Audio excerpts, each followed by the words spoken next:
Nobody in that shop was laughing anymore. The woman bent over the open hood of the 1958. Bentley was the same one they'd been stepping around all week.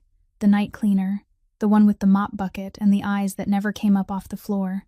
Her name was Miriam Valle, 31 years old, dark hair falling loose out of its band, and there was engine grease all the way up the sleeves of a cleaning uniform she'd be paying for out of her own pocket. Her hands didn't shake. They moved the way a surgeon's hands move. Every certified technician in that building had spent 22 months on that car, and now they'd dropped their arms and leaned in, and two of them had their phones out because nobody back home was going to believe this. And standing at the front bumper, close enough to touch the grill, was Augustin Delacroix, 34 years old. Charcoal suit, a thin scar riding the line of his jaw. The kind of man who ran half the shipping on the Gulf Coast and never once had to raise his voice to do it. The kind of man people in New Orleans got quiet around without knowing exactly why. He had both hands up on his head. His mouth was open. In 11 years, not one person alive had seen Augustin Delacroix look like that. Beside him stood an old man in a worn, dark coat, 73 years old, white hair, one hand resting on a cane, and the little finger of the other missing its last joint. He watched Miriam's hands without a flicker of surprise, because he was the only person in that building who already knew exactly what those hands could do, and because a lifetime ago this same trade had taken everything from him for saying out loud the very thing she was about to say.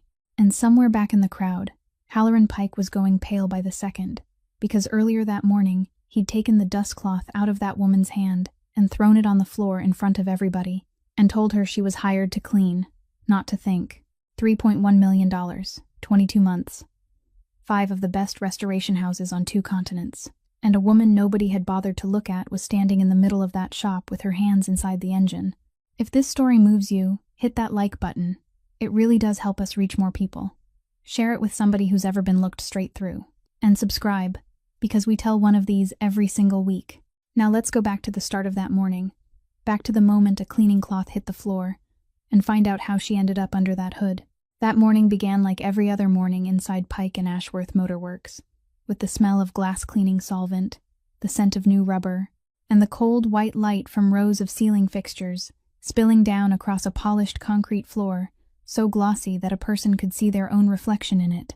Miriam Valle had finished the night shift, while the sky was still dark, but that day the supervisor told her to stay another 2 hours, because the showroom area had to be spotless before the owner's guests arrived. She didn't ask who the guests were. She never asked. She simply picked up her cleaning cloth, walked along the row of cars, and when she came near the moss-green Bentley sitting in the middle of the workshop with its hood raised, she paused for exactly one beat, only one, to wipe away the thin layer of dust along the edge of the front fender. Her hand hadn't even finished following the curve when someone seized her wrist. Halloran Pike tore the cloth from her hand and threw it onto the concrete floor. The sound of fabric landing on the hard surface was almost nothing, and yet everyone in the workshop heard it. He didn't shout. Men like Halloran Pike didn't need to shout. He adjusted his cuff, smiled the way people smile when explaining something obvious to a slow child, and said that she had been hired to clean floors, not to touch things beyond her reach, and that if she couldn't tell the difference between the two, then perhaps her company ought to send someone else. The entire workshop laughed. Not one person was left out. From the young mechanics standing near the rolling door, to the older men holding coffee cups beside the machine bench, they all laughed, the brief, easy laughter of men who had seen this happen before, and knew with complete certainty that nothing would come of it. Her night shift supervisor, a kind man with 2 children to support and a mortgage to pay, hurried over and tightened his hand around her arm. He didn't look at Halloran Pike. He only leaned close to her ear and whispered so softly that no one but the 2 of them could hear. Please don't say anything. Our contract comes up for renewal this season." Miriam said nothing. She lowered her head.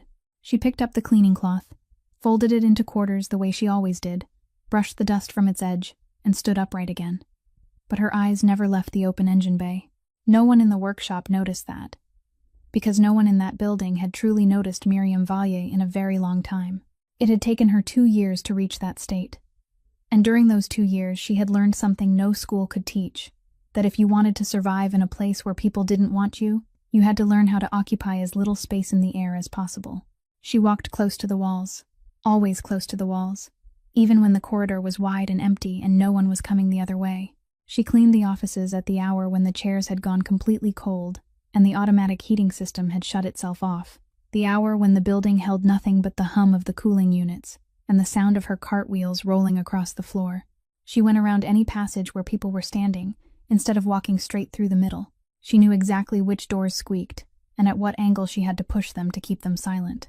She never lifted her head when someone passed by, because lifting her head meant inviting them to look at her, and every time someone looked at her, she paid for it in one way or another. There was a private reason for her silence, and it wasn't shyness.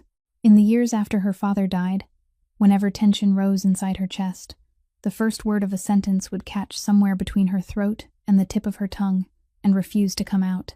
At school, they called it a defect. At work, they called it proof.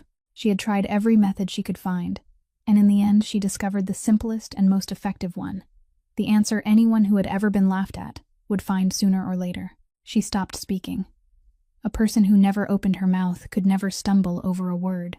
And so, for 2 years inside that building, Miriam Vey became something like the folding ladder propped against the wall, or the cart filled with cleaning cloths, an object that was always there, useful in its own way, and absolutely unworthy of making anyone turn their head to look.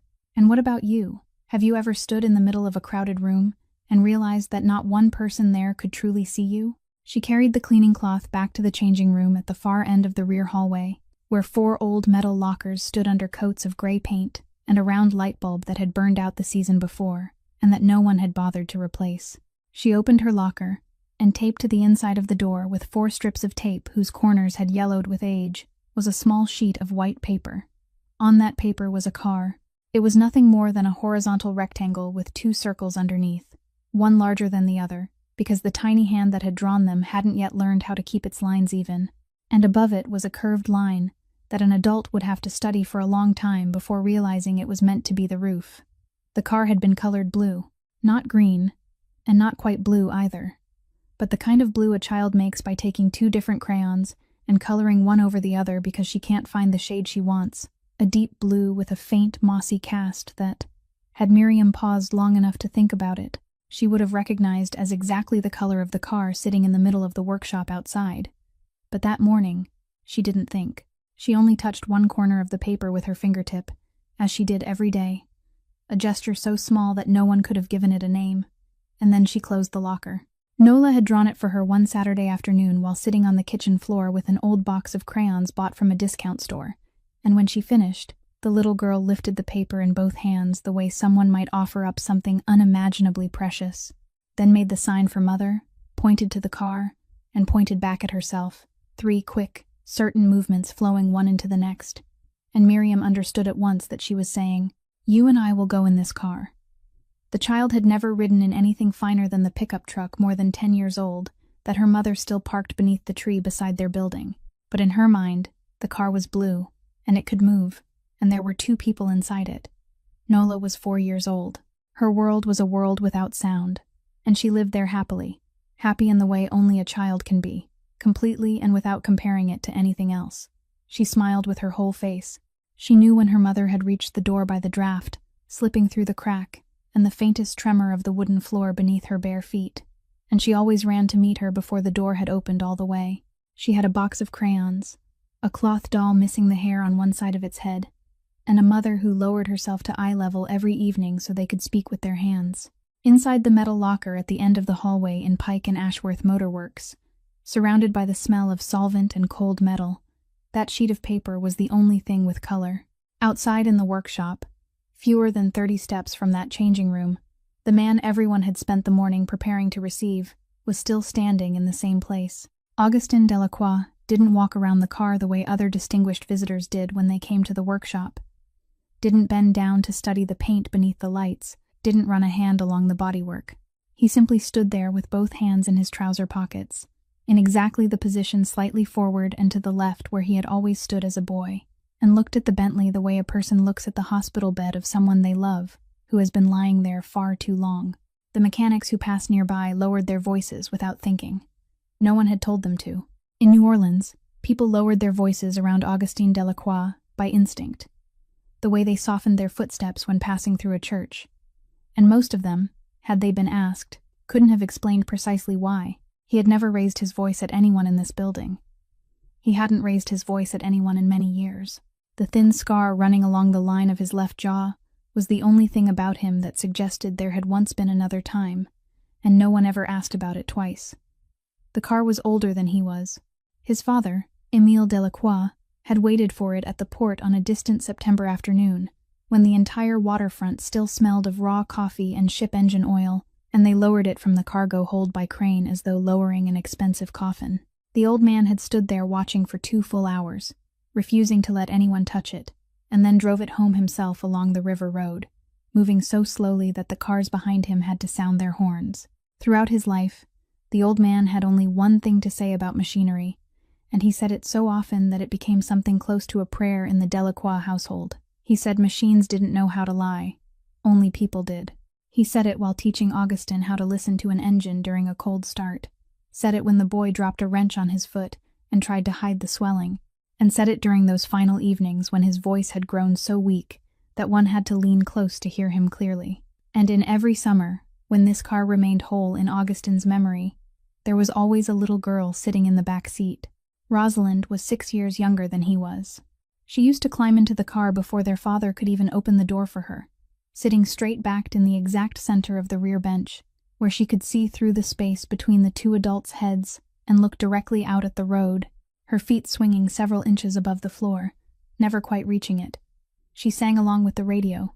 She didn't know the words, had never known them, so she simply sang louder during the parts she remembered and hummed her way through the rest, missing the rhythm with unwavering confidence and without the slightest awareness of it.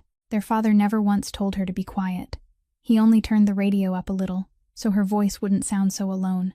The leather seats in the middle of a Louisiana summer grew so hot that towels had to be spread over them before anyone could sit down.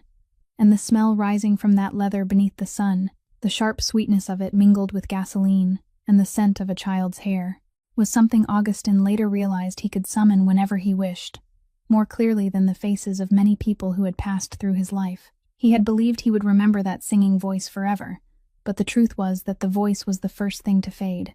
Rosalind had died 11 years ago. Since that day, the car had traveled across 2 continents, had been taken apart and put back together more times than anyone could count, had its pipes replaced, its wires replaced, its seals replaced, and nearly everything else the finest mechanics could think to replace. There was only one thing Augustin wouldn't allow anyone to touch: the floor mat in the rear compartment, the faded wool mat worn thin in the exact 2 places where a pair of tiny heels had rested through so many summers, remained where it had always been. Once, a workshop in Europe had removed it without permission while cleaning the interior, and that was the only time in those 22 months that anyone heard Augustin Delacroix speak in a voice that made the entire room turn cold. He said only one sentence: "Put it back where it was." Then he stood there and watched until they had done it. Halloran Pike stepped up beside him with a folder tucked beneath one arm and began to speak, and he spoke the way he always did, at great length and with effortless smoothness. He talked about the manufacturing tolerances of that era, about how machines built by hand were each individual creations and couldn't be judged by a single common standard. He talked about original components, about how his workshop had searched through 3 collectors in Europe to find the exact kind of material used in those years, instead of simply installing some modern equivalent. He said that some cars, after so much time, had simply traveled the full distance they had been born to travel, and that accepting this wasn't a failure, but a form of respect. He used the word respect twice in the same passage. The mechanic standing behind him nodded thoughtfully. The insurance appraiser seated at a temporary table nearby looked up, then lowered his head and continued writing. Augustin Delacroix allowed him to finish. He remained in the same place, both hands in his trouser pockets, his eyes never leaving the open engine compartment. And when Halloran Pike paused to draw breath before beginning the next portion, Augustin interrupted in a voice so calm that it took the workshop a moment to understand what he had said. He said the car would be going into a museum. He said he had contacted them the week before, that the donation papers had already been prepared, and that he had come that morning to sign the final portion, not to hear another diagnosis. Somewhere in the workshop, someone exhaled. Halloran Pike blinked twice and immediately changed his tone, saying that it was a wise decision, that inside a space where temperature and humidity were controlled, The car would be preserved in its present condition for generations to come, and that he himself had been about to suggest the very same thing. Augustin didn't answer. Then he added one more sentence, and that was the sentence that mattered, though no one in the workshop understood it at the time. He said he wouldn't allow the car to be transported inside a container truck. He said the museum was outside the city, a little more than 2 hours away by highway if they drove without stopping, and he wanted to take the wheel and drive it there himself. Halloran Pike opened his mouth as though he meant to say something about transportation insurance, then thought better of it.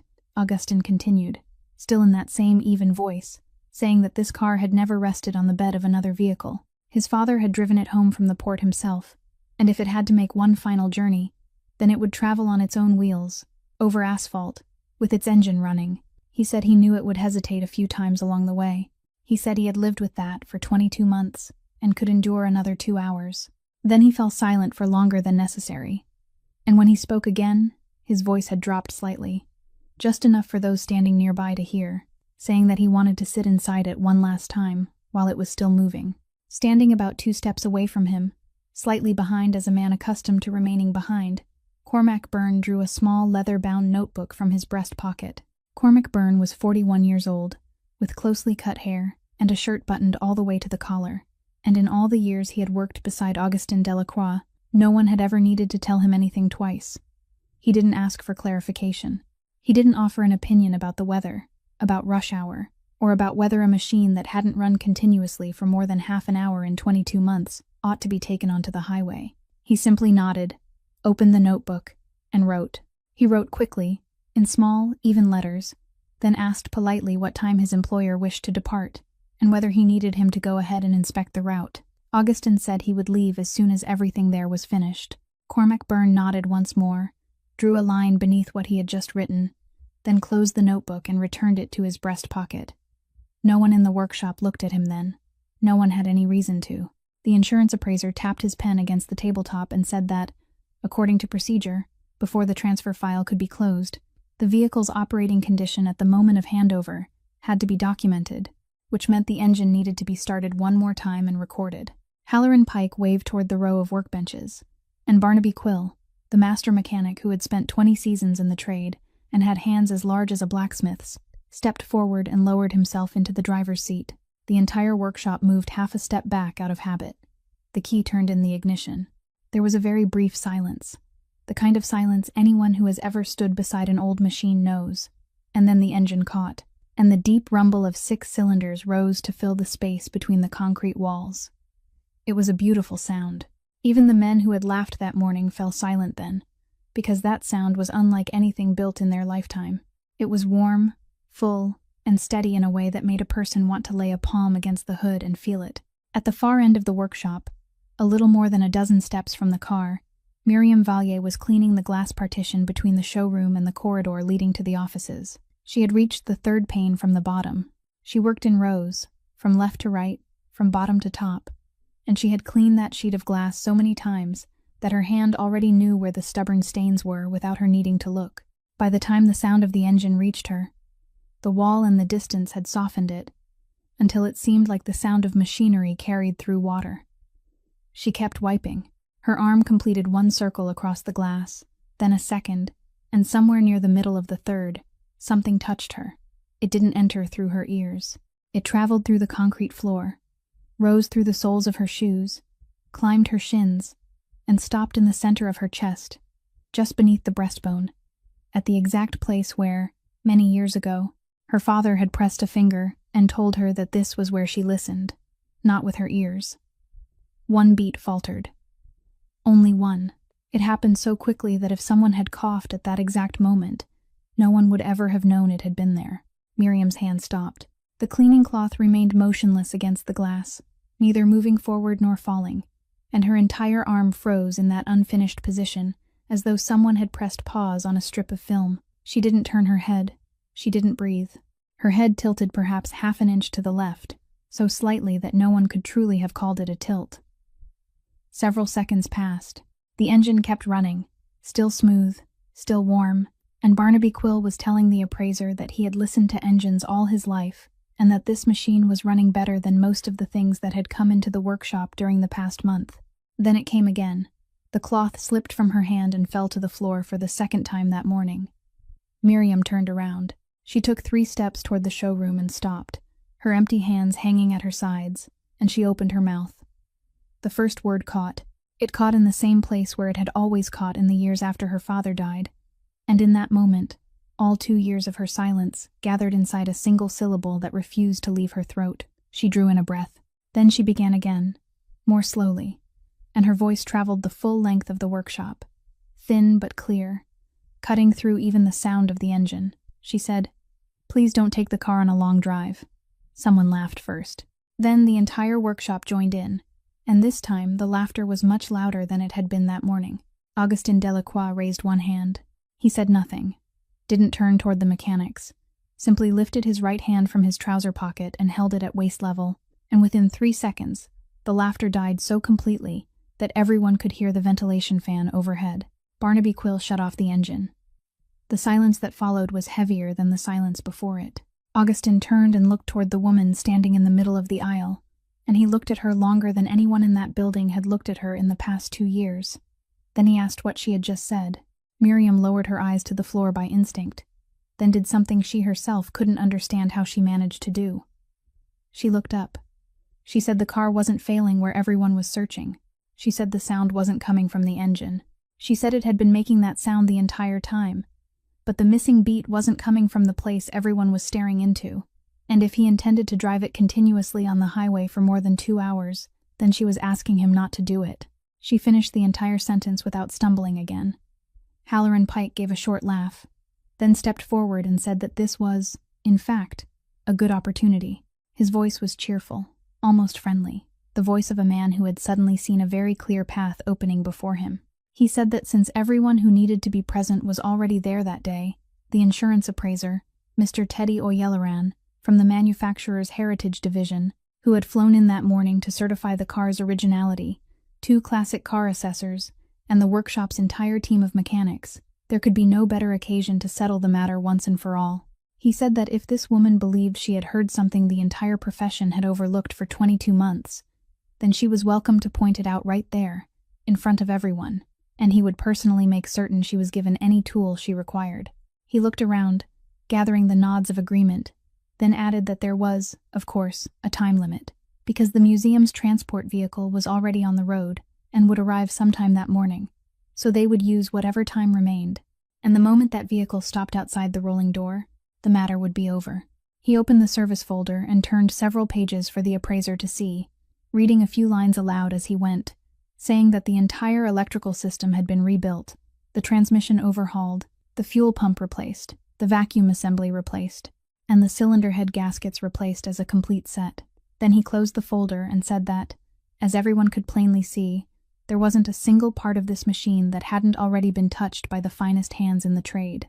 Then he walked past Miriam, and as he passed her, he paused for half a step, inclined his head toward her, and lowered his voice until only she could hear. He said the cleaning contract for this building came up for renewal at the end of the quarter, that her company held 3 other buildings within the same network, and that one telephone call from him would leave all those people searching for somewhere else to work the following month. He told her she ought to think very carefully about what she was placing on the table. Then he continued walking.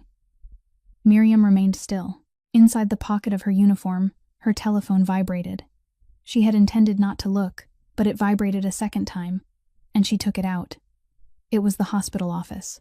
She raised the telephone to her ear, turned her face toward the wall, and the woman on the other end spoke in the gentle voice of someone who had to deliver this message many times each day, saying that Nola Valley's file had received full medical approval, that only the financial portion remained, and that this year's funding window would close at the end of the week. The woman said that if everything was completed in time, that door would open for the child as early as the fall, but if it wasn't, they would have to wait for the next review period, and no one yet knew when that would be. Miriam said thank you. She ended the call. She stood facing the wall for several more seconds, one hand still gripping the telephone inside her uniform pocket, and in her mind at that moment there was no car, no Halloran Pike, no one else in the workshop at all. In her mind there was only a sheet of paper taped inside a metal locker 30 steps away, with a blue car and 2 uneven circles beneath it. Then she turned around. She walked straight down the center of the aisle instead of going around, and she raised her head. She told Halloran Pike that she needed an analog vacuum gauge, a wooden mechanic's stethoscope, and every light and ventilation fan in the workshop turned off. She stated all 3 requests without stumbling over a single word. To understand why a woman who cleaned floors knew that she needed exactly those 3 things, and nothing else, one had to go back to a machine shop built from corrugated metal in New Bedford, Massachusetts, where winter sea winds cut through the gaps in the doors and chilled a person to the bone, and where in summer the smell of fish mixed with oil and hung so heavily in the air that it seemed thick enough to slice.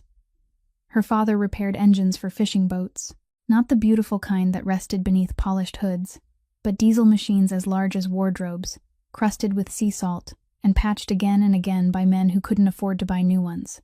Miriam had been sitting on an empty oil drum in the corner of that workshop since she was so small she had to climb to reach the top. Her father had a game. He would start 3 engines at once, lining them up side by side on wooden platforms, then cover his daughter's eyes with his old scarf and tell her to point to the one that was sick. The first time, she guessed. The second time, she guessed again. But sometime during one summer, she began pointing to the right one, and then she was right almost every time, and her father stopped laughing and began looking at his daughter in a different way. He told her that machines always made a sound before they failed, that no machine ever died without warning, and that the problem was simply that no one was willing to stand still long enough to listen. He told her that people lied, but machines didn't know how, so if she ever wanted to know the truth about something, she should place her hand upon it and remain silent. He pressed his thumb into the center of her chest and told her that this was where she listened. In the fall of the year, she turned 19. A boiler aboard a vessel docked at the harbor hadn't cried out loudly enough. Or perhaps it had cried out and no one had been standing close enough to hear it that day. They came to the house with the news near noon. From that day forward, Miriam Valet could never speak the first word of a sentence smoothly whenever she was afraid. Her mother held on for 2 more winters. She didn't speak much about what had happened. She simply seemed to grow smaller with each passing day, and by the time the doctors discovered what was growing inside her, it had gone too far for anything to be done. Miriam left technical school halfway through her 2nd year. She didn't think of it as a decision. She simply stopped returning to class because she worked mornings at the packing plant, afternoons at the diner, and spent her evenings beside her mother's bed. By the time her mother was gone, the deadline for the next semester's tuition had passed and Miriam's name had been crossed from the enrollment list. The man she married several years later walked out of their apartment on a February night, carrying a gym bag and every dollar from the kitchen drawer. After learning that she was pregnant, she didn't go looking for him, and he never came back. From then on, she worked 2 shifts a day, mornings at a warehouse and nights for a cleaning company, and she slept during the 4 hours wedged between them.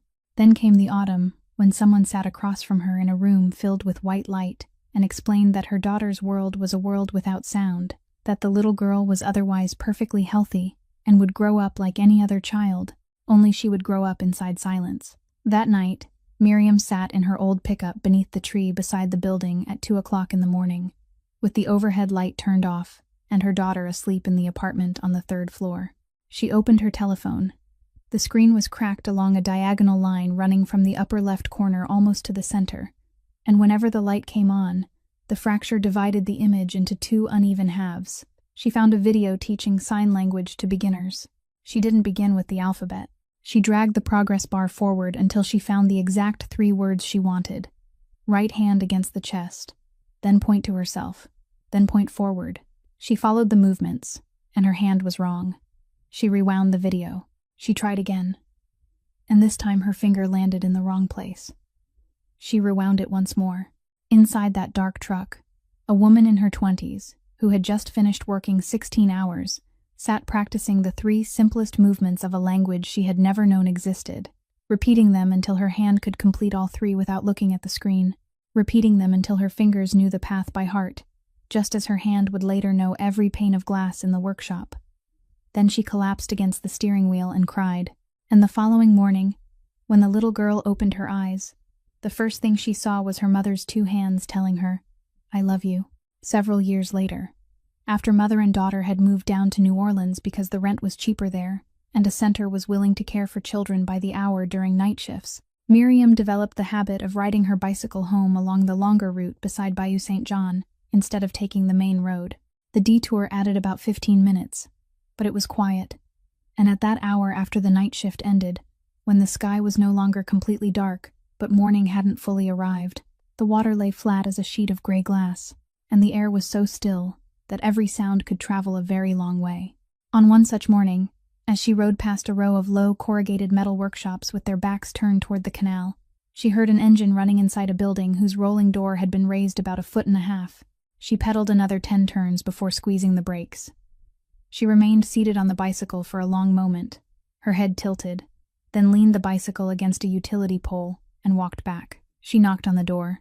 The man who opened it was a tall, gaunt old man with snow-white hair sticking up behind his neck, wearing mechanic's overalls marked with oil stains that had become a permanent part of the fabric, and he looked at her with the expression of someone who had been disturbed before breakfast. She told him his engine was firing too early. She said it was only a few degrees advanced, but it was advanced. The old man didn't say a word. He slammed the door shut. She stood outside for about half a minute, then climbed back onto her bicycle and rode home. What she didn't see was that after closing the door, the old man stood motionless inside the workshop for a while, then shut off the engine, picked up a flashlight, and crawled underneath to inspect it. She was right. The next morning, she passed the workshop again. The rolling door was still raised about 1.5 feet. The engine was still running, and this time it was running in perfect rhythm. She stopped and listened for a while, then continued on without knocking. The morning after that, she stopped her bicycle, leaned it against the utility pole, and sat down on the concrete step outside the workshop. She didn't knock. She simply sat there until it was time to go and pick up her daughter, and then she left. She returned every night. Some mornings the rain came down, the kind of swamp country downpour that struck hard for 10 minutes and then vanished, and she would sit beneath the corrugated metal awning while the water drummed above her head. Some mornings the old man walked in and out directly in front of her, without looking at her even once. Then one morning, he pushed open the door, stood with one hand braced against the frame, looked down at her sitting on the step, and said that he didn't teach people who wanted to learn, he taught people who refused to go home. His name was Ambrose Abernathy. He repaired fishing boat engines for small change, lived alone in the room behind the workshop, and the little finger of his right hand was missing one joint from some time no one ever asked about. He didn't teach the way people usually taught. For many weeks, he wouldn't allow her to hold a single tool. He made her sit on a stool beside the engine platform and listen, only listen, from one machine to the next, until she could tell the sound of an engine when it was cold, from the sound of that same engine after it had warmed, until she could distinguish an engine running correctly from an engine that was running correctly but soon wouldn't be. He spoke little, and what he did say often came at strange moments, while tightening a bolt or pouring coffee.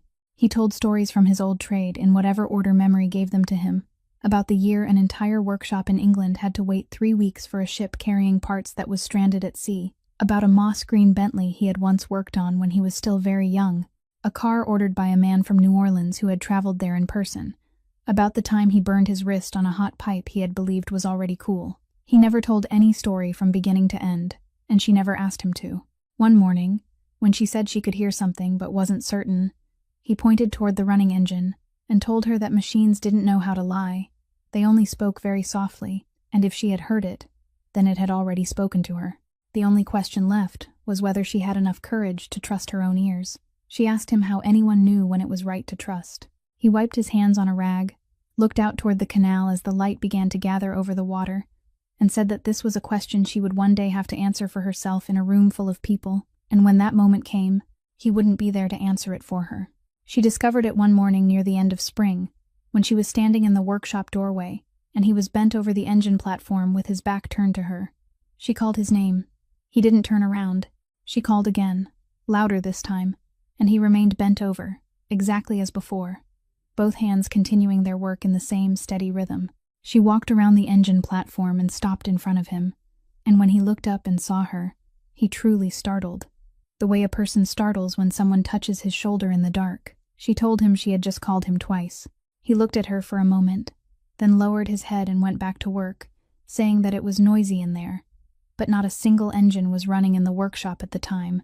From that day on, she began to pay attention, and once she did, she couldn't understand how she had failed to notice for so long. He always positioned himself so that the face of the person speaking was on his left side. When two people spoke at the same time, he fell completely silent. At the grocery store at the end of the street, he never asked the price. He simply watched the cash register, and whenever she said something, his eyes didn't meet hers. They rested slightly lower, on her mouth, and stayed there until she had finished speaking. He was reading her words from the shape of her lips. She left the matter alone for several weeks.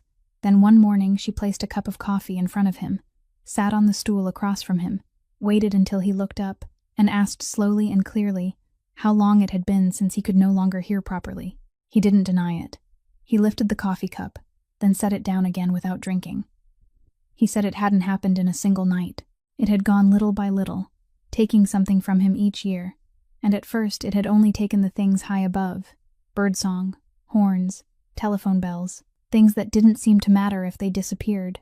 He said he had worked beside engines running at full power for decades, back in a time when no one told people to protect their ears, and that he didn't blame anyone.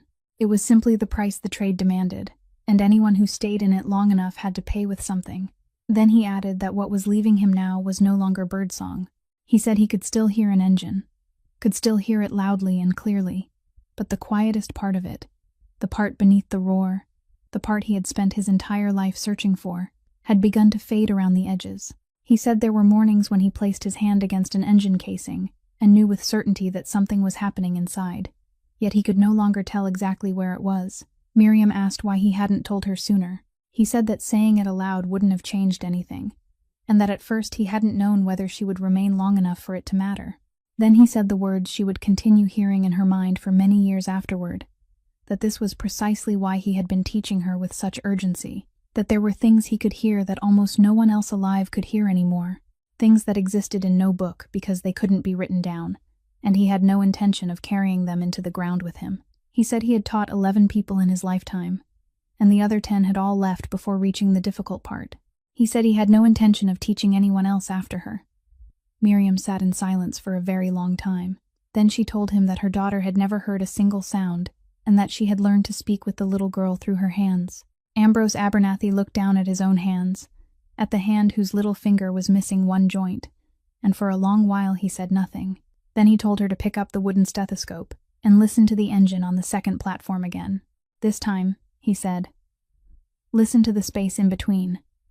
Don't listen where it's loudest. The place making the most noise is usually the place where nothing is wrong. Inside Pike and Ashworth Motor Works, rows of chairs had been arranged. The younger mechanics carried plastic chairs out from the break room and set them in 2 lines facing the Bentley, and someone had switched on the entire bank of backup lights mounted along the overhead beams, so the open space in the center of the workshop shone white and stark, like an operating room. The insurance appraiser sat at the front of the left row with his report folder already open. The 2 classic car assessors sat side by side in the middle, one of them continually polishing his eyeglasses. Teddy O'Yelleran, the representative from the Heritage Division, who had flown in that morning, sat at the front of the right row, with one leg crossed over the other, and his hands resting on his knee, and he was the only person among the seated observers who held no papers at all. Miriam stepped out from the rear corridor. She had removed her cleaning uniform, and put on the only white shirt she owned, the one she kept hanging in her locker for the days when she had to go upstairs to the office and sign paperwork. It hadn't originally belonged to her. It had been her father's shirt, the one he wore only on holidays, and after he died, her mother had taken in both sides and shortened the sleeves to fit her daughter. Those altered seams were still there, running along the inside, stitched in a different color that no one could see. She walked straight between the 2 rows of chairs and didn't go around. In the front row, Augustin Delacroix sat with his back straight and both hands resting on his thighs. Cormac Byrne stood half a step behind and slightly to one side of his employer, and when he saw Augustin lift a hand to loosen his tie, he immediately poured a glass of water from the pitcher on the side table, placed it beside Augustin's hand without saying a word, then stepped back into precisely the same position as before. Halloran Pike walked into the center. He said that, in order to avoid wasting the time of everyone present, he proposed beginning with several basic questions of a purely technical nature, so the panel could judge for themselves where this woman stood on the map of knowledge. He said it in the most courteous voice he possessed. Then he began. He asked what kind of cylinders the engine used, and how they were arranged. She answered that it was an inline 6-cylinder engine, with a cast-iron block, an aluminum cylinder head, overhead intake valves, and exhaust valves positioned along the side. He asked for the firing order. She recited the firing order slowly, without stumbling. He asked how fuel entered the engine. She said through 2 horizontal carburetors, then added that the balance between them was the first thing to drift when the car sat unused for a long period. He asked about the cylinder head tightening sequence. She said it had to be tightened from the center outward in 3 stages, with the final tightening done cold after the engine had been brought up to temperature and allowed to cool completely, and that if the final stage was skipped, the gasket would begin making noise after several months rather than immediately. He asked how one could distinguish valve clearance tapping from connecting rod bearing knock. She said valve tapping remains even and softens as the engine warms, while the other sound changes under load and grew heavier with acceleration, and that if adding oil quieted it for a little while, no one should feel relieved, because that was a bad sign rather than a good one. Halloran Pike changed his tone. He began asking more quickly, moving into questions that most people would normally need a reference book to answer. Questions about the gasket materials used in that period, how to recognize a component that had been replaced with a later production part, and why a hand-built engine couldn't be judged by a universal standard. She answered every one of them. She answered neither quickly nor slowly, and not once did she stumble over the first word. In the right row, Barnaby Quill sat in silence. At first, he had leaned back in his chair, with his arms folded across his chest, the trace of that morning's smile still resting at the corner of his mouth. By the third question, his arms had fallen away from his chest. When she answered the question about the cylinder head tightening sequence, he leaned forward with both elbows planted on his knees. When she answered the question about the knocking sounds, he turned to look at the young mechanic beside him, then looked back at her, and his expression was no longer that of a man watching a piece of entertainment. He had spent 20 seasons in the trade.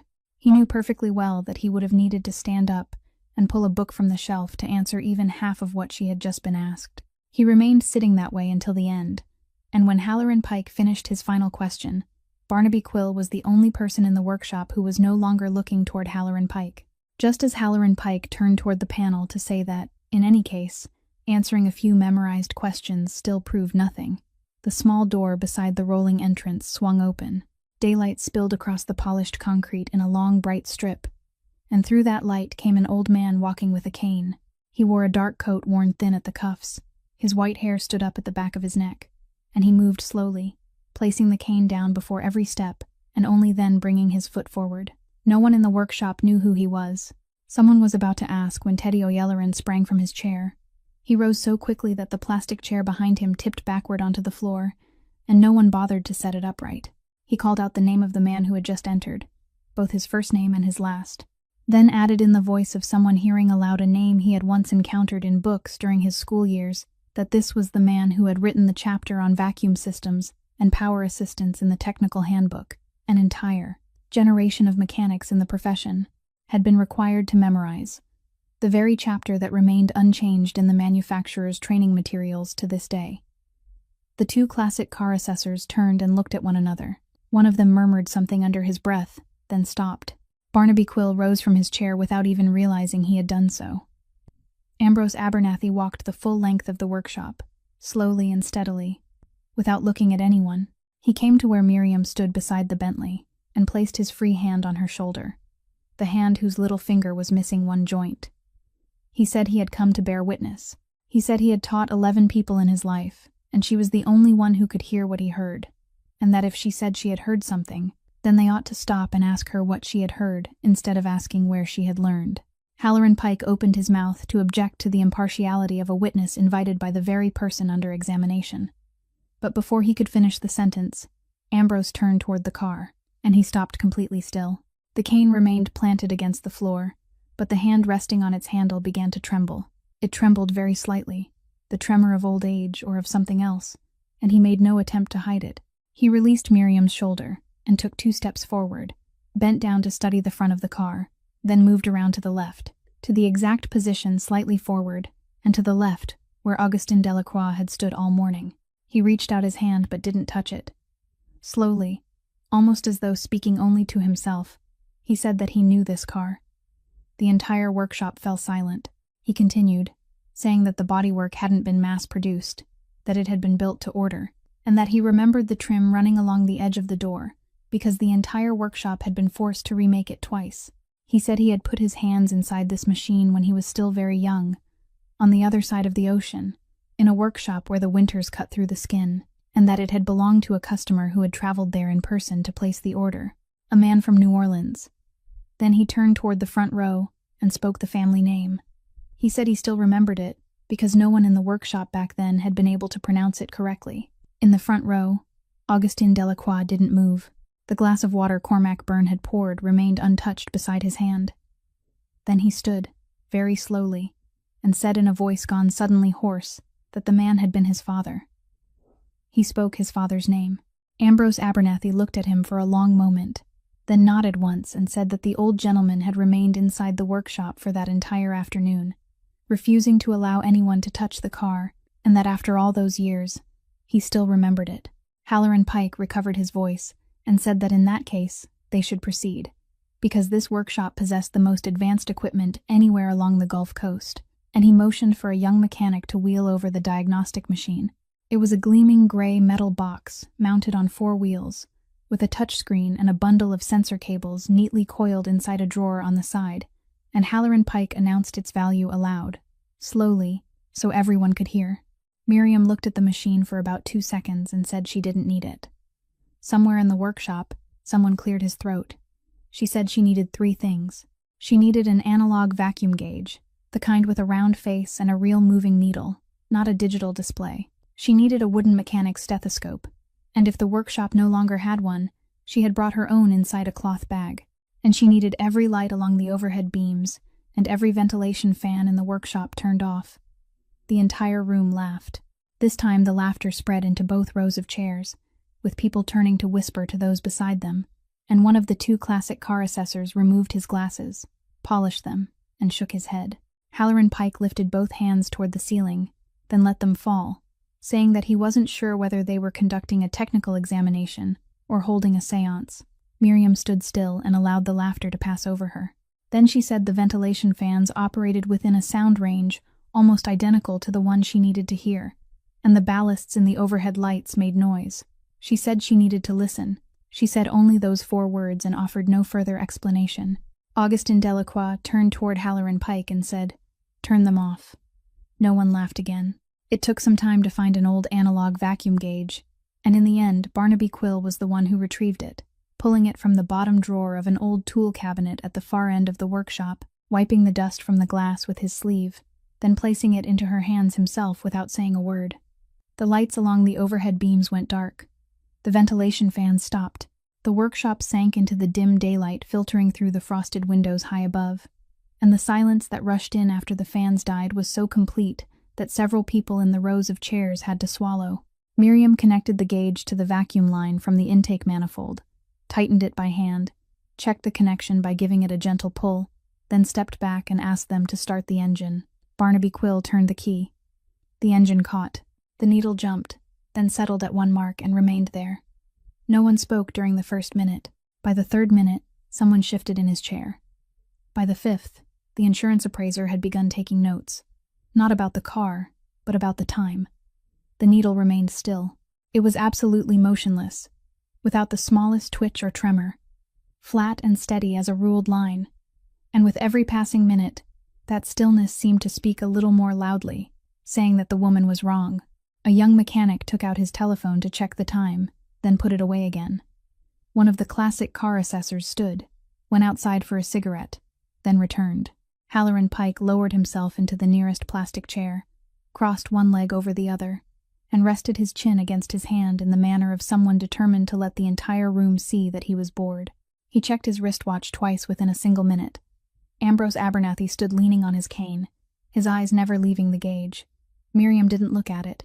She stood bent slightly forward, the wooden stethoscope pressed against the engine casing, one hand resting on the hood, her eyes lowered toward the concrete floor, and she remained that way for so long that some of the people seated in the rows began to feel uncomfortable watching her.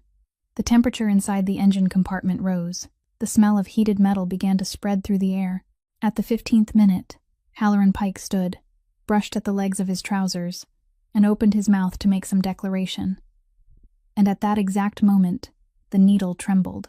It moved so slightly that it was almost nothing, then dropped by less than 2 marks, remained there for the length of a single breath, and returned to its former position. It happened so quickly that anyone who blinked would have missed it. Halloran Pike missed it. 6 people in the rows of chairs missed it. But Teddy O'Yelloran, who had been sitting silently the entire time without holding a single document, slowly uncrossed his legs and sat upright. Miriam said to shut off the engine. She spoke so softly that the words were barely more than breath, but Barnaby Quill turned the key at once, and in the silence that descended afterward, the sharp ticking of hot metal contracting inside the engine compartment could be heard with perfect clarity.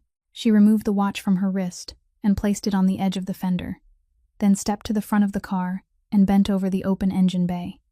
She didn't remove anything. She slid her right hand beneath the coolant pipe and into the narrow space running along the left side of the engine block, a space that anyone who had ever worked on this machine knew could normally be reached only after an entire section above it had been dismantled, and she pushed her arm inside all the way to the elbow. Someone in the second row let out a sound.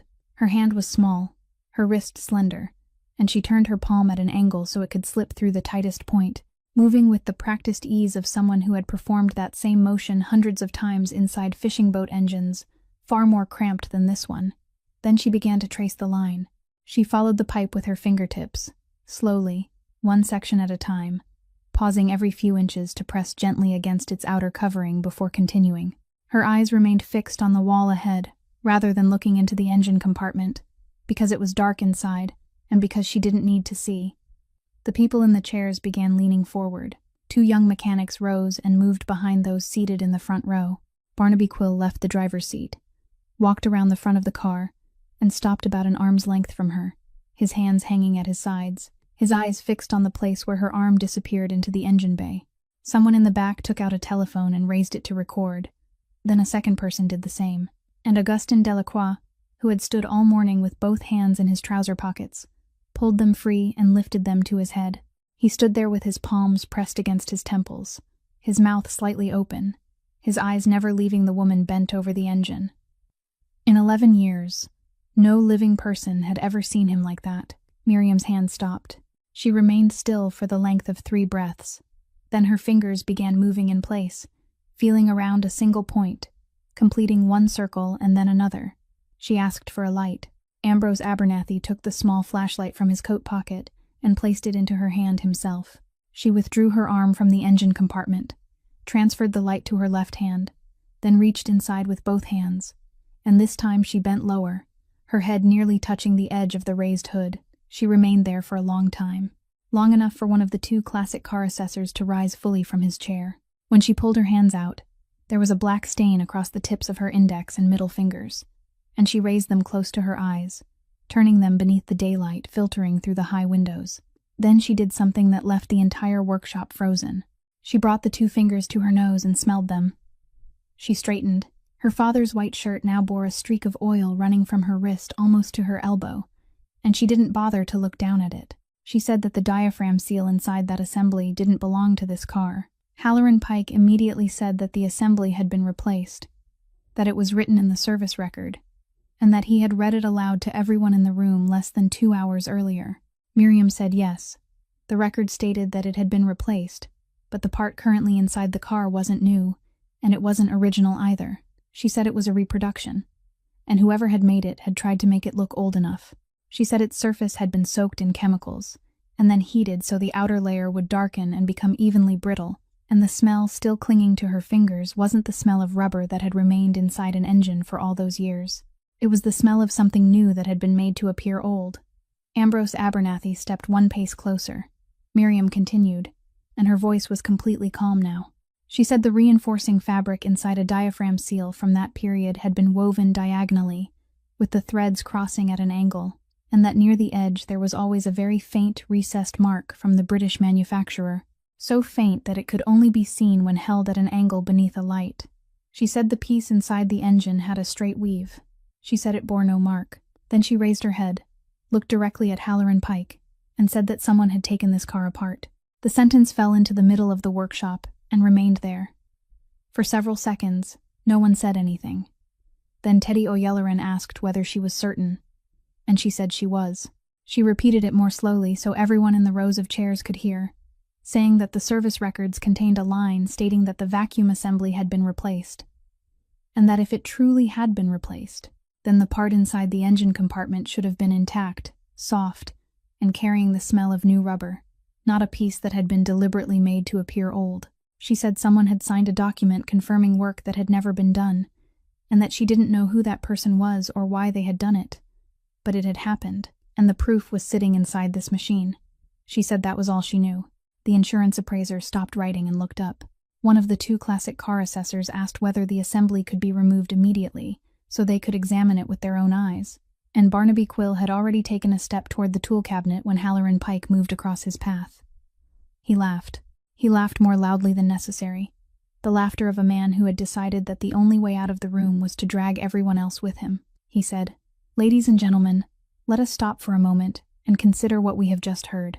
He said that a night shift cleaner, who had never completed technical school and had never held a qualification in her life, had just stood there and implied that his workshop had falsified records. He said she had smelled a stain of oil on her fingertips and constructed an entire story from it. He asked the panel that if they accepted such a thing today, who would dare bring a car to any workshop in the country tomorrow? He turned to Teddy O'Yelloran and said that he trusted the manufacturer's heritage division wouldn't want its name appearing on a report based on the impression of someone's nose. Then he said what he had been considering from the moment he rose from his chair. He said there was one very simple way to end the matter immediately, and that was to take the car out onto the road. He said they had spent the entire morning sitting inside a closed workshop watching a needle remain still, and if this woman believed something was wrong inside the machine, then they should let the machine speak for itself. He said they should drive it outside, drive it properly, under load, in the wind, on real pavement, and if it ran smoothly, everyone there could go home for lunch. He delivered the final sentence lightly, saying that Mr. Delacroix had intended to drive it himself anyway. Standing slightly behind the front chair, Cormac Byrne stepped forward half a pace. He said he would like permission to offer an opinion, and in the polite, measured voice the entire building had grown accustomed to hearing. He said that Mr. Pike had a reasonable point. He said the route had been arranged that morning. The museum's transport vehicle was nearly there, and if they dismantled the assembly now, it would take at least half the day, and even after it was removed, they might still reach no conclusion, because the two sides were speaking about different things. He said one drive would make everything clear, and that if anything unusual happened, he would follow behind in his own car. When he finished speaking, he stepped back into precisely the same position as before. Miriam moved forward. She said she wasn't joking, that someone had tampered with this car and she didn't yet know why, and she begged him not to take it onto the road until they understood. But she couldn't say more than that, because at that moment, she truly didn't know anything more. She held only one isolated truth in her hands, the truth that an unfamiliar hand had entered this machine, and she hadn't yet connected it to anything else. Augustin Delacroix looked at her for a long time. Then he said he believed she was telling the truth about the seal, and that he would have someone inspect it on site as soon as he returned. He said, however, that this was the final day he would ever sit inside the car while it was moving, and that he had waited 22 months for that day. He removed his coat, folded it, and handed it to Cormac Byrne. Then he walked around the front of the car, opened the door, and lowered himself into the driver's seat. The large rolling door at the front of the workshop began to rise, and the noon sunlight poured inside in a blinding band that cut across the concrete floor as the engine started once more. People moved aside in both directions. The moss-green Bentley began to roll, slowly, its front wheels crossing the yellow painted line at the edge of the doorway, and beyond it lay the ramp descending from the workshop floor to the street below, a concrete slope, about 20 paces long, that every vehicle entering or leaving the building had to cross. Miriam remained standing beside the place where the car had just been. The edge of the fender was empty now, except for the vacuum gauge she had removed and placed there, its needle resting motionless at 0. She looked at it. She looked at that round dial, at the final mark where the needle had dropped and then returned less than 10 minutes earlier, and something inside her mind turned through the smallest angle, like an old lock suddenly releasing after repeated attempts. That line. She had stood there all morning thinking about only half of it.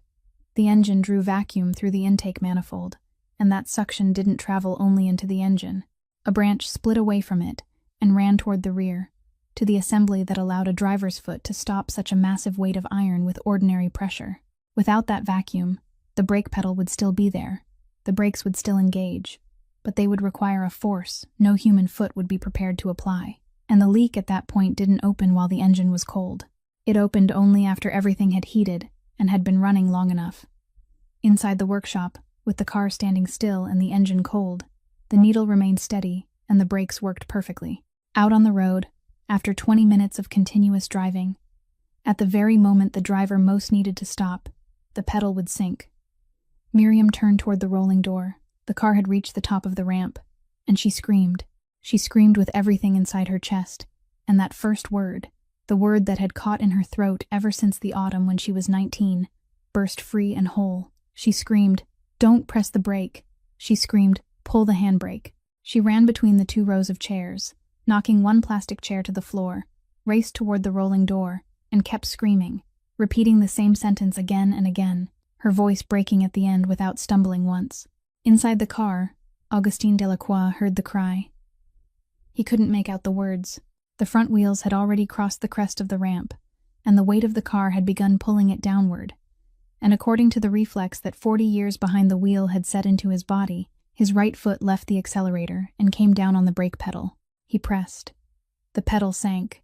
It went lower, then lower still, and continued downward for an impossibly long time, until it struck the floor. The Bentley didn't slow. It descended the ramp, gathering speed with every moment, and at the bottom, beyond the asphalt road, stood the concrete retaining wall of the building opposite. He didn't panic. Later, many people in the workshop would say that what they remembered most wasn't the car, but the fact that he never panicked. He pressed the pedal once more to be certain, then released it, and his right hand seized the handbrake lever beside the seat and pulled it back with all his strength. The rear wheels locked. There was a long scream of rubber scraping against concrete. The back of the car swung to the right, turning almost a quarter circle, and it slid sideways with that momentum down the rest of the slope. He steered into the skid. The right side of the car swept past the concrete wall with no more space between them than the width of an open door. Then the momentum died, and the car stopped. The engine was still running. There had been no impact. Not a single scratch marked the moss-green paint. Inside the workshop, no one moved. No one ran outside. No one cried out. No one said a word. The entire building stood frozen inside a dense silence, broken only by the sound of the engine idling at the bottom of the ramp. Then the car door opened. Augustin Delacroix stepped out. He stood upright with one hand still resting on the roof, then walked back up the slope, slowly, one step at a time, until he stopped in the middle of the sunlight pouring through the rolling door. He didn't look at Halloran Pike. He didn't look at Cormac Byrne. He looked at the cleaning woman, standing breathless in the center of the workshop. Her father's white shirt stained with oil, a plastic chair lying overturned at her feet, and he looked at her like a man who had just understood that for 22 months, the hesitation in the engine that had driven him nearly mad and kept him from taking the car farther than a few blocks was the very thing that had kept him alive until that morning. The first person to break that silence wasn't Augustin. It was the sound of a wooden cane falling onto the concrete floor. Ambrose Abernathy had collapsed into the nearest plastic chair, both hands resting on his knees, and those hands were trembling violently. He wasn't crying. He simply sat there with his head slightly bowed, the trembling running from his shoulders all the way down to his fingertips, including the little finger missing one joint. Teddy O'Yelleran bent down, picked up the cane, and touched his shoulder. And it took a long time before the old man could raise his head. Then he began to speak, and he spoke to the floor rather than to anyone in the room. He said that nearly a lifetime ago, on the other side of the ocean, a car had left the workshop where he worked, and 3 weeks later it had failed to stop at the bottom of a hill. Someone hadn't gone home that evening. He said he had been sent to investigate, and he had found what he found, and he had written it in his report, that the failure wasn't in the braking mechanism, that the braking mechanism was completely intact, that what had failed was the vacuum feeding it, and that the vacuum disappeared only after the engine became hot, which meant that testing the car cold would produce a perfect result 100 times out of 100. He said they had read that report. Then they had called him into a room and explained that a conclusion like his would affect thousands of cars already on the road, and that the company needed a name with which to close the case, someone who had installed something incorrectly, an individual mistake, neat and contained, unable to spread any farther. He said that name had been his, He said he had signed the paper because he was young then, and they had told him that if he refused, no one in the profession would ever employ him again. He said that in the end, no one had ever employed him again anyway. He said he had lived all those years under the name of a careless man, and that he had traveled from place to place telling the story to anyone willing to listen. And no one had been willing to listen, until that morning, inside this workshop, when a woman had stood in the middle of the room and shouted the exact thing he had written before he was 30 years old. He said he had waited an entire lifetime to hear someone say those words aloud in a room full of people. No one in the workshop moved. Halloran Pike stood near the wall, his face drained white, both arms hanging at his sides. Then Augustine Delacroix turned to Miriam and asked her only one question. Who? Miriam didn't answer at once. She looked down at the service folder, still lying open on the side table, then said she wasn't an investigator. She was only the woman who cleaned this building. She said there was a row of steel filing cabinets at the far end of the upstairs office, and those cabinets were never locked. And at 4 o'clock in the morning, the only person left in the building was her, along with a fluorescent light flickering in one corner of the ceiling. She said she wiped the outside of those cabinets and cleaned the inside of the top drawer once a month, and no one ever bothered to put away the vehicle intake forms inside, because no one imagined that the person holding a cleaning cloth would know how to read them. She said people hid nothing in front of a cart filled with cleaning rags. She said she had looked at those forms more nights than she could count, not because she wanted to read them, but because they lay directly beneath her hand every time she cleaned, and because she was the daughter of a mechanic.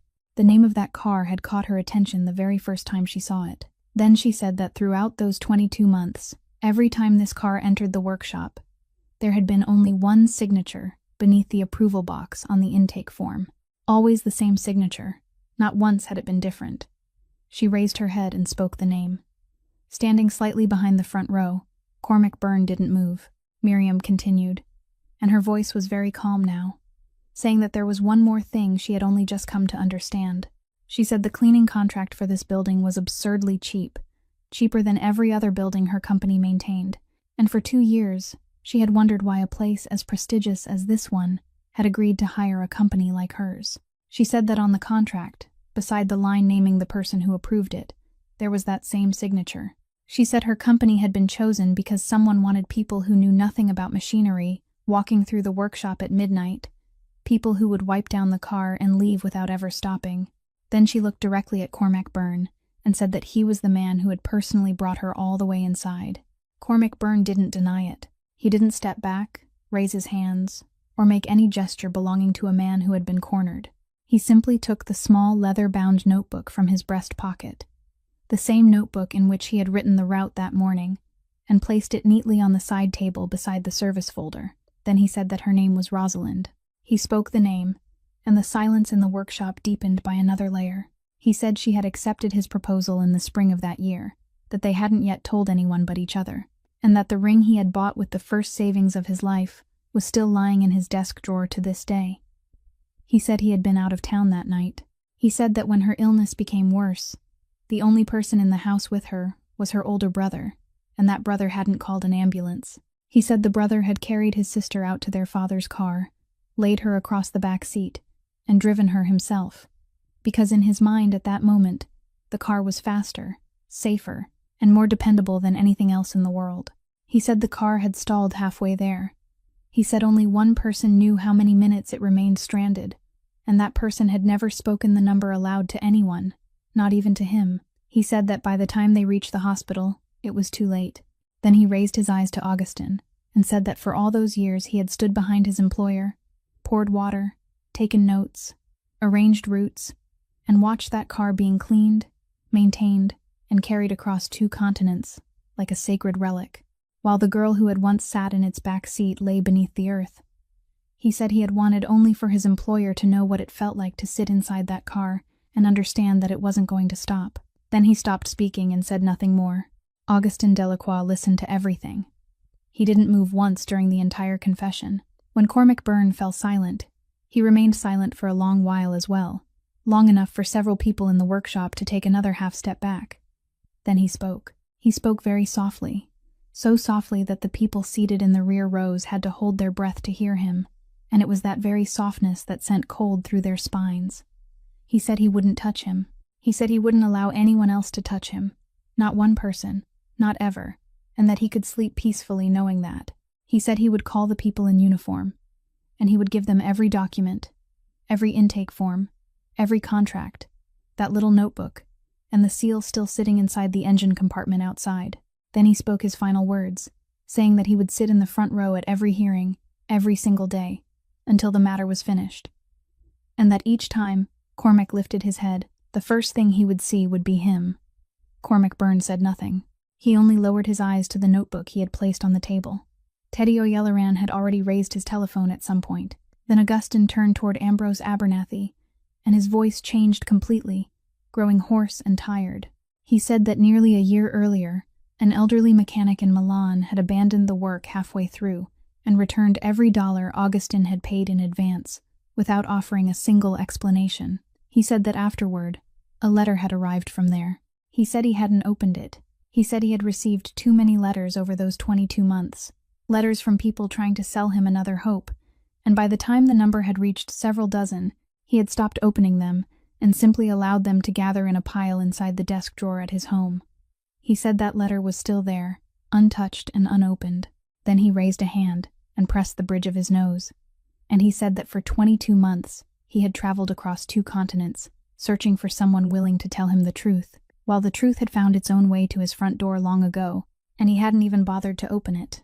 Ambrose Abernathy pushed himself to his feet with his cane and asked for the service records to be brought to him. He sat down in the plastic chair, rested the folder across his knees, and began turning the pages backward from the end, slowly, pausing now and then to trace a line with his finger. The entire workshop waited. He passed through the reports from the workshop in England, then those from the people in Germany, and finally stopped for a very long time at several pages near the bottom, pages whose edges had yellowed, and whose stamps were printed in ink that had faded with age. He read all of them twice. Then he looked up and said that the vacuum assembly had first been replaced 2 years earlier. He said that before that date, throughout all the years that had come before, there wasn't a single line stating that anyone had ever touched it. He continued, and this time, he spoke to Augustin, rather than to anyone else, saying that on the night the car stalled halfway to the hospital, this machine had still been original from beginning to end, and that what had failed that night was something entirely different, something that could fail in any machine of that age on any given night, through no one's fault and because of no one. He said that if any unfamiliar hand had entered this machine, that hand had entered it only 2 years ago, and not before. He closed the folder. He said that night had been an accident. He said he had spent almost an entire lifetime learning to distinguish one thing from the other, and that he knew what he was saying. Augustin Delacroix said nothing. He stood there in the band of sunlight pouring through the rolling door, and what passed across his face in that moment had no name. It wasn't relief. It was like watching a man who had carried a sack across his shoulders for so long that he had forgotten it was there, only for someone to lift it away without warning, leaving him unable to stand for 1 second because his body was still straining against a weight that no longer existed. He walked toward the rolling door, descended the entire ramp, and went to where the car remained parked sideways across the road. Several people from the workshop followed at a distance. He opened the rear door. He stood looking inside for a long time, one hand resting on the door frame, then said, without turning around, "Lift it." No one understood what he meant. He repeated himself, saying to lift the floor mat. Barnaby Quill stepped forward to do it, but Augustin raised a hand to stop him. Then he bent down himself. The man whose name made an entire city lower its voice dropped to one knee on the asphalt, reached into the rear compartment, and carefully ran his fingers along the deep, untouched seam where the original leather bench met the lower frame, the one part of the interior he had strictly forbidden anyone to dismantle or reupholster. There, jammed deep inside the narrow metal crevice of the original seat bracket, where no cleaning tool or inspection light had ever penetrated, his fingertips brushed against something small and hard. He worked it free with quiet precision. It was a plated steel hair clip, its paint almost entirely worn away around the spring, with one long strand of hair still caught in it, the kind of clip parents bought in cardboard packs from the neighborhood grocery store. Augustin Delacroix sat down on the edge of the car doorway, bowed his head, and held the clip in the hollow of both hands, the way someone might cradle a baby bird that had fallen from its nest. No one came closer. No one said anything. It had been lying there all those years. no farther than an arm's reach from the driver's seat, and he had crossed 2 continents searching for what had been lost. While the thing he sought had rested beneath a floor mat he had never once dared to lift and look under. That afternoon, after the uniformed officers had left, and the reports had all been signed, Barnaby Quill replaced the seal in less than half an hour. When he tightened the final bolt and started the engine, the needle on the vacuum gauge remained fixed as though nailed in place, and it stayed that way for the entire hour that followed. Augustin Delacroix looked at Miriam and asked whether she had time. She said her daughter would remain at the center until 6 o'clock. He said that would be enough. They drove out onto the road that followed the lakeshore.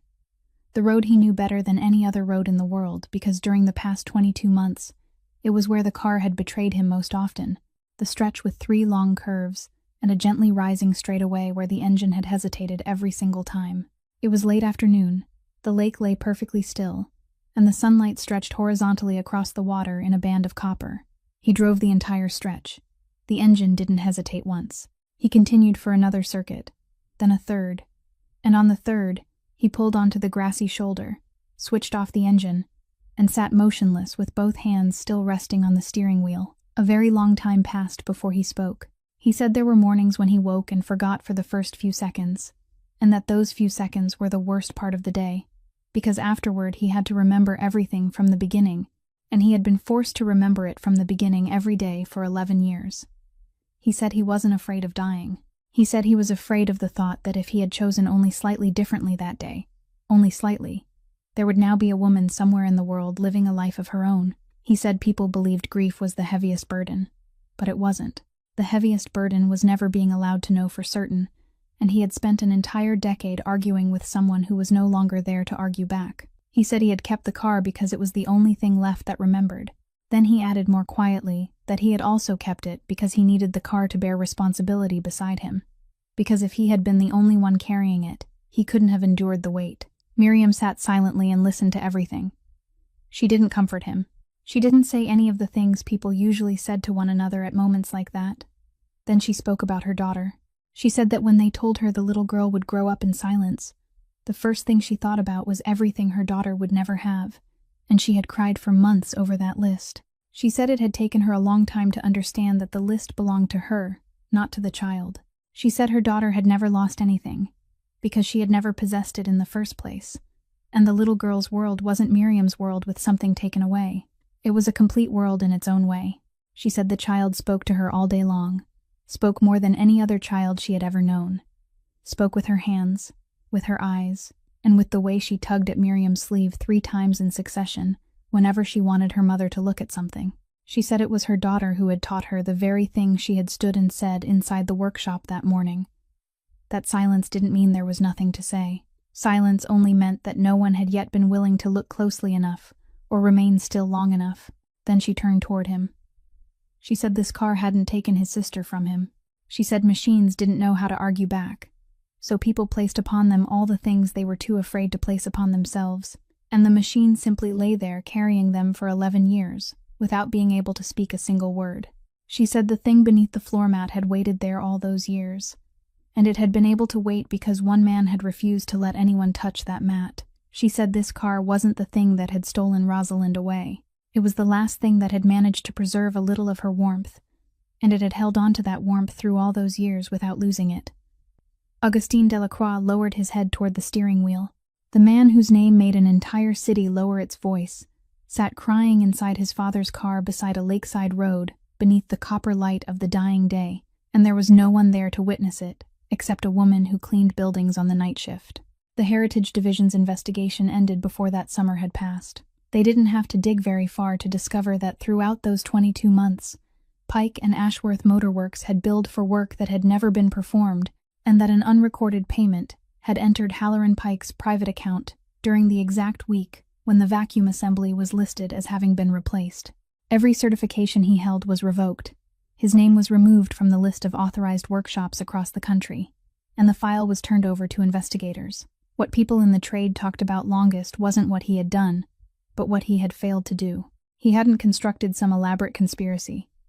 He had simply taken money not to find the truth, to close his eyes and sign his name, to sell one more hope each time a desperate man walked into his workshop. There are people who are evil, and there are people who merely sell themselves cheaply. And the second kind is far more bitter, because anyone can become one on an ordinary morning without ever making a single grand decision.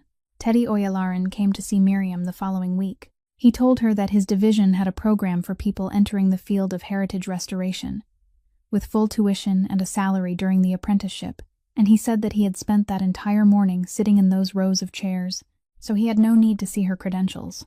She asked whether he was certain. He said that in all his years in the profession, he had never met anyone who could hear what she heard, and that if the company allowed her to walk away, the failure would belong to the company, not to her. As for the surgery, Augustin Delacroix paid the entire cost before that year's funding window closed, and when Miriam tried to thank him, he interrupted her. He said it wasn't a gift. He said she had done for him what the finest people on 2 continents had accepted his money for 22 months and still failed to do, and that this was an invoice he had owed her for a long time. He was merely paying it on time. Then he added that if she mentioned the word thank you one more time, he would charge interest. Barnaby Quill came to the workshop beside the bayou one weekend morning. He stood outside the door for a long while before knocking. He said he had spent 20 seasons in the trade, and that morning he had stood only an arm's length from the machine and heard nothing. He said he hadn't come to ask her forgiveness, because he knew he had laughed with the others. He said he had come to ask her to teach him how to listen. Miriam looked toward Ambrose. The old man nodded once. She said Saturday morning at 6 o'clock, and remember to bring coffee for Mr. Abernathy, because he only drank it very strong. More than a year later, a new sign hung on the corrugated metal wall of the workshop whose back faced the canal. It read, Abernathy and Valle, School of Mechanical Listening. Inside, more than a dozen people sat on stools around the engine platforms. There were several mechanics who had lost their jobs, 2 women no workshop had ever agreed to hire, and 2 people who had once worn the uniform of Pike and Ashworth. On the afternoon of the opening class, the moss-green Bentley stood parked in the yard, and Nola stood beside her mother. The little girl was 5.5 years old. When the engine started, she startled, then whipped her head toward the car, her eyes widening, and then she smiled. She burst into laughter, laughing with her entire face, then ran forward and placed both hands against the hood, and laughed even harder. And she remained there with her palms pressed to the green paint, laughing until her mother had to lift her into her arms. Ambrose Abernathy stood several steps away, leaning on his cane. He could no longer hear that engine, but he could see the smile. Then he walked over to Miriam, placed a worn-handled engraving awl into her hand, and told her to open the hood. He pointed to the inside of the panel, to a hidden place near the upper left corner. She used a cloth to wipe away the thick dust gathered there, and beneath it appeared a name carved by hand, the strokes fine and slightly unsteady, engraved in the years when a very young man still believed with complete certainty that he would spend his entire life in the trade. He said his name had remained beneath that hood longer than his working life had lasted. Then he handed her the engraving tool and said it was her turn. Miriam took it. She carved her name beside his, slowly, 1 stroke at a time. And when she finished, she stood upright, turned toward him, and for the first time in all those years, called him by his first name. On the wall behind them, someone had painted a sentence where every new arrival could read it from the doorway. Machines don't know how to lie. They only speak very softly.